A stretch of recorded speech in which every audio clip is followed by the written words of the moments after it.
දවසේ දෙවන කතාව එක කතාවක් කියනකොට නම් මට ලේසි දවසට දෙකක් හරි කියලා ඉන්න එක. මොකද හැමදාම නිදාගන්න නැතුව ඉන්න බැහැ නෑනේ.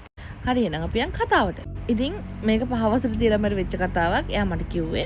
ඉතින් මේක වෙලා තියෙන්නේ යාගේ නෑනටයි යාට. නෑන කියලා කියන්නේ යාගේ තාත්තගේ මල්ලිගේ දුවටයි යාටයි. ඉතින් මේගොල්ලගේ ගෙවල් තිබෙදින් ළඟ ළඟ. තාත්තගේ මල්ලිගේ ගෙදර තිබිලා තියෙන්නේ සීයාලගේ මහ ගෙදරට පල්ලෙහැ. මෙයාලා ගෙදර තිබිලා තියෙන ඊට චුට්ටක් තවත් චුට්ටක් යන තියෙන මේ මහ මේකුර ආත්තගේ මල්ලිගේ ගෙදරට උඩ තමයි මහ ගෙදර තිබිලා තියෙන්නේ. අනිත් ගෙදර මල්ලිගේ ගෙදරෙන් පල්ලෙහැ. බස් කොහොම හරි ඔහොම ඉන්නකොට මහ ගෙදරට කිට්ටුව කියන්නේ කිලෝමීටර් 200කට එහා පැත්තේ දවසක් මෙයාලගේ සිය නැති වෙලා තිනවා heart attack එකකින්. සියල්ල ඉතින් හැමදාම ඉන්නේ නැහැ නේ. ඒක ඉතින් සාමාන්‍ය මරණයක්. heart attack එකකින් පාර නැති වෙලා තිනවා. ඉතින් චුට්ටක් අසාමාන්‍යයි පාර නැති වෙනවා කියන එක. හැබැයි ඉතින් ඇත්තටම heart attack එකකින් පාර නැති වෙනවා කියන එක සාමාන්‍ය දෙයක්. ඉතින් මෙයා නැති වෙලා තියෙනවා මීටර් 200කින් එහා පැත්තේ heart attack එකක් හැදිලා යලා මහ ගෙදරම. ඉතින් මේ සිය හරි ආදරේලු අර මේ දැන් කතාව කියන ළමයාගේ නෑනට. ඒ කියන්නේ තාත්තගේ මල්ලිගේ දුවට. ඒ කියන්නේ බාප්පගේ දුවට.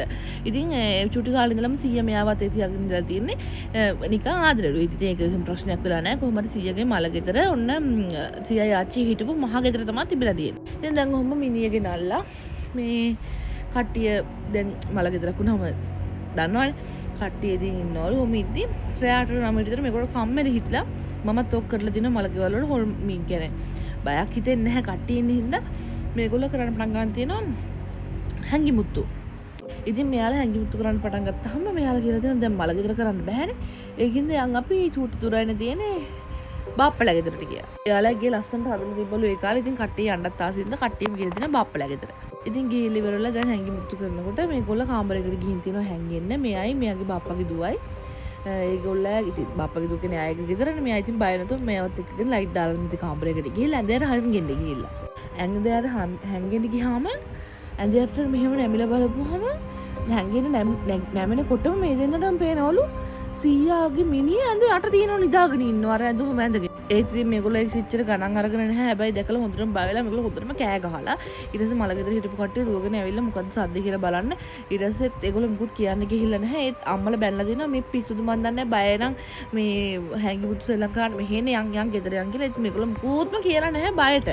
පස්සේ කොහොම හරි මේ දෙනා ඉතින් හොරෙන් කතා වෙමින් ඉඳලා දිනවා. පස්සේ මිනිහ වල්ලලා වල්ලලා පුච්චලා මිනිහ අලු ටික අරගෙන ඇවිල්ලා ගෙදර තියලා ඉතින් මල ගෙදරත් ඉවරයි.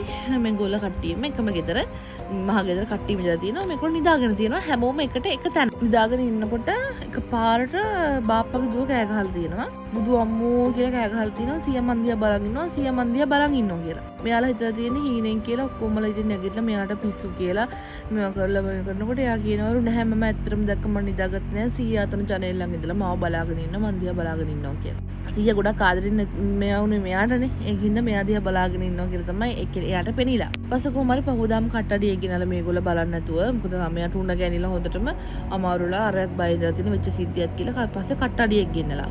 කට්ටඩියක් ගෙනලා මේ දෙන්නට නූල් දෙකක් ගැට ගහලා මේ දෙන්නව ආරක්ෂාවක් කරලා වගේ මේවා කරලා දැන් පස්සේ නම් කිසිම දෙයක් කරලා නැහැ. සීයා ආදරේට බලන්න එන්නේ නැති ඉතින් එහෙම සීනුත් තියෙනවනේ. මේ ඔයගොල්ලෝගේ සීයලාච්චිට මැරිලා තියෙනවා නම් නැති වෙලා තියෙනවා නම් ඔයාලට හරි ආදරේ නම් ඉතින් ඔයගොල්ලෝ ළඟ ඇති. ඒවනම් බය වෙන දෙයක් නැහැ. මොකද උදව්වකට ආදරේ මිසක් එන්නේ එහෙම ඔයාලට කරදරයක් කරන්න මේ නම් අවුලක් නැහැ නේ අනේ. ඉතින් මේ දෙන්නට නූලක් දාලා ඒක අවුරුදු 15කට කලින් වෙච්ච සිද්ධියවල ඒගොල්ලෝ පහවස් ඉඳලා දින අවුරුදු 15කට කලින් ඒතර වයස කීයද අනේ මන්ද.